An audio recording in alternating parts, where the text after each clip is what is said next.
Everyone, this is Kiki Vlog, si Filipino reactor based here in King of Saudi Arabia, and welcome back na my channel. Agad-agad, gawa natin yung reaction video. Ang Kimpaw compilation, ang tagal kong hindi nakakimpaw. Kahapon ata wala akong Kimpaw reaction because nagpahinga din naman tayo. Uy, kailangan din naman natin magpahinga for today's video because why not, right? So, without further ado, let's start this reaction video. Wait lang, may inaano lang ako eh. Asa na yun? May gusto lang akong i-edit dito for today's video. Ayan, i-edit natin yan. Oh. So, without further ado, let's start this. Anong mga bago sa Kimpaw? Ay, atake si Kim. Ay, workout. Uy, si Paulo. Feeling ko talaga may niluluto silang dalawa eh. Kasi di ba si Paulo, akala ko talaga ha, from the first. Akala ko talaga, ang PA stands for personal assistant. Akala ko talaga naghahanap talaga siya ng PA. Hindi pala, Paulo Abilino pala yung PA na yun sa Star Magic.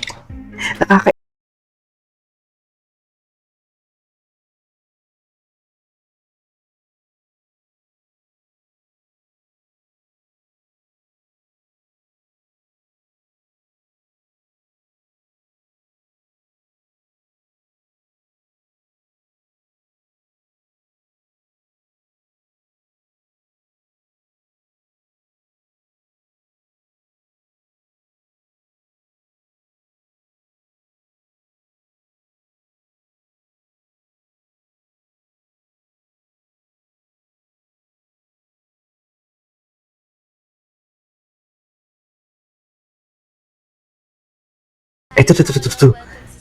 Oh my, ay, may speech Kim. Yan, kapamilya ka na. Congratulations. Kapamilya ka na.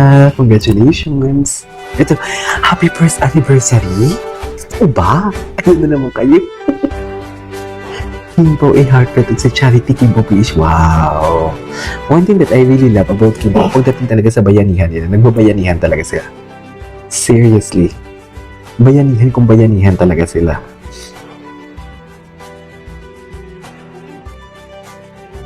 Bringing smiles and hope to their faces. Okay. Ay, atake si Kim. Parang Diyosa si Kim. No? Di ba? Ganda ni Kim. Ay, ito. Anak na to, ang hawat niya. Yes. Pag si Paulo ang pagod, pati grabe naman yung pop ng chest. Sino to? Ay, ang gwapo naman to. Si Daddy Yamong ba to? Jeez. Ang gwapo naman si Daddy Yamong. Sino ka? Ay, ito. At siya nang nag-feel out. Very jowa ang atake niya dito. Ay, napanood na natin. Pero panood na natin. Wait. Tingnan natin si Kim Chu. Yung... Okay, kung yan yung gusto mo, go. Tingnan natin yung atake ni Kim Chu dito.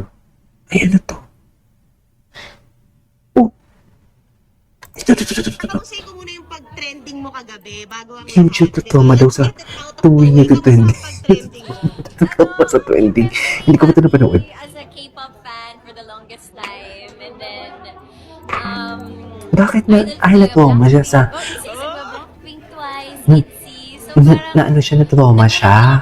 Kasi din sa wag lumabas. October ko pa yun nag-dance cup, ay parang ginaya sa TikTok. Tapos kahapon nga, yun, nag-dance duet kami sa TikTok. So sobrang happy talaga sa dami-dami nang nag-cover nun sa TikTok. Parang isa yung account. Hindi, alam mo, huwag ka tayo magpaano na. Alam naman natin, naka-arrive ka na, di ba? Pero very humble ka pa rin. Ito wala, fangirling, over. Fangirling. Yeah. Of course. I mean, hindi malayo na makakulab mo talaga sila, di ba? Parang is there anything or in the management, in the works, working towards that? Ewan ko, pero wala pa as for the moment, wala pa namang ganun. Pero as of now, ine-enjoy ko lang muna yung mga ganong moments. Ganong Parang moments. I'm speaking in behalf of all the mid-C na Mid-C. mga Philippines. So parang masaya. So si Paulo hindi pa wala pang contract Tag signing. nila yung totoong TikTok. Wala pang contract signing, ha? Nakaka-happy lang. Pero hindi malayo kasi global campaign, di ba? H&M din to.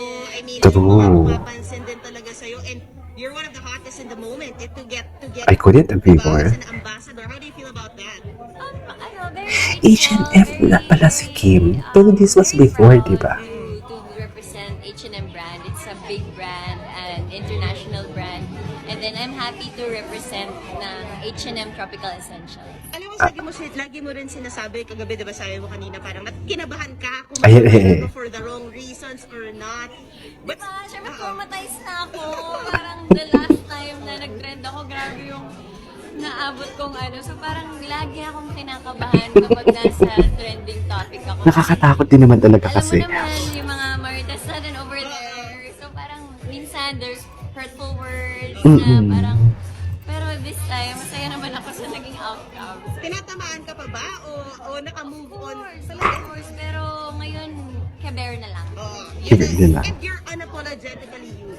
Yes, kasi yun talaga ako eh. So parang ginagawa na lang nila ng something else. Pero, wala. When did you realize na you're very comfortable being yourself? After nila ako i-bash. Kasi ano ba After nila ako i-bash. After nila ako i-bash. Na nila yun. Yes, todo, yun na yung todo. So just live with it and let's all have fun and be peace with everybody else. I love that. Wait, so what's next for you after H&M, Showtime? Acting ka ba ulit? Hopefully this year. Yes. Oh. Hindi pa naman tapos ang taon. So mahaba-haba pa. Guys, this is a, Parang matagal to months and days to Matagal come. na to. So exciting days. Ano, ang dami mo ng achievements. 2024 pa ata to. Investment. Anong biggest investment mo naman ngayong taon? Yung puso Ngayong niya. taon, biggest? Wala pa naman. Wala pa naman. Yun muna, yung vacation house ko. It's Wow, ay, yung sa Tagaytay. sa malamig na lugar. Yun sa Tagaytay. I love it. So tour ulit. Tagaytay. Yes, sa vlog ko. Soon. Inaayos ko pa ngayon. Pero, yun na siya. Ilang percent na siya? Buo na siya actually. Wala pa lang masyadong laman. Buo na. Ito na rin sa Tagaytay niya. Ayun, pag nag 3 million subscribers na ako, konti na lang, ipapakita ko na sa kanila yung 3 million. Wow. Daming sources of income. I love it. Oh, Chinese tayo, Chinese. Chinese. alright. Anyways. Hi, Paolo. Hi, Paolo. Wala bang bago si Paolo? Tingnan natin si Paolo. Bakit parang walang bago yung mga ano nila? Ang bagong mga update nila dito. Ay, ngayon ko lang ito nakita Magandang araw po. Ano sa mo inyo naman lahat. yung Pao? Bumubuo po ng Anak TV. Maraming salamat po sa Sino mo ang kit-kit talaga? binigay niyo sa akin.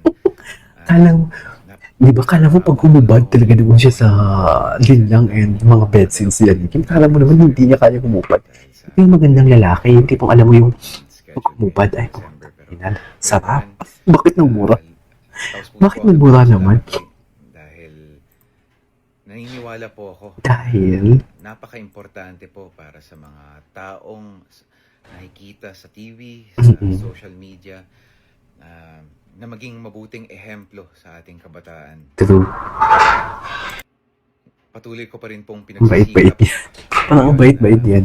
Hindi po makuha ng mga kabataan ang mga bad habits na meron ako at meron tayo. Meron ako at meron. Ayan po, muli po. Nagpapasalamat po. Ang gwapo naman ni Paolo dito. Kung mabibigyan po ako ng pagkakataon, nais ko po kayong makita lahat at nais ko pong magbigay ng kaunting Mensahe. inspirasyon. Okay. Kaunting salita na mag-i-inspire sa ating kabataan. Maraming salamat. Okay. Anyway, this is the for today's video. Working po combination. This is Kiji Vlog. I'll see you on my next vlog. Bye.